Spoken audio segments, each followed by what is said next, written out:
টানা এপ্রিল মাস জুড়ে তীব্র তাপপ্রবাহের পর রাজধানীসহ সারা দেশে বৃষ্টি শুরু হলে স্বস্তিতে ফিরে মানুষের জীবন। তবে আবারও হুট করে তাপমাত্রা বেড়ে যাওয়ায় নিম্ন আয়ের খেটে খাওয়া মানুষজনের নাভিশ্বাস উঠেছে। একটু রোদ বেশি, খুব গরম লাগতেছে, আমাদের একটু বসে আছে। এই রোদের তাপমাত্রার কারণে এক কাপ মাল আর এক কাপ মারতে পারি না, কারণ গরমে আমাদের আগের মতো ইনকাম হয় না। টানা দুদিন ধরে ঢাকা, চট্টগ্রাম, রংপুর, রাজশাহী, বরিশাল ও খুলনায় তাপপ্রবাহ যাচ্ছে। তার উপর আবার নতুন করে 2 দিন তাপমাত্রা বাড়ার ইঙ্গিত দিল আবহাওয়া অধিদপ্তর। 18 তারিখের পরে তাপমাত্রা কিছুটা কমের দিকে চলে আসবে। তবে উত্তরবঙ্গতে পশ্চিম অঞ্চলে তাপমাত্রা আরও 2-1 দিন অব্যাহত থাকবে, চলমান তাপপ্রবাহ অব্যাহত থাকবে। পাশাপাশি দীর্ঘ তাপপ্রবাহের পর ঘূর্ণিঝড় হওয়ার ইঙ্গিত দিলেন আবহাওয়াবিদ মোহাম্মদ আব্দুর রহমান খান।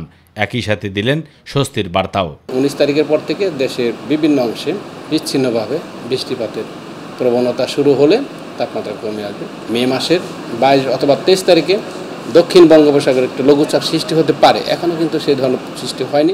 অবু সেতপু, মাই টিভি, ঢাকা। রাত্রে গরম লাগে।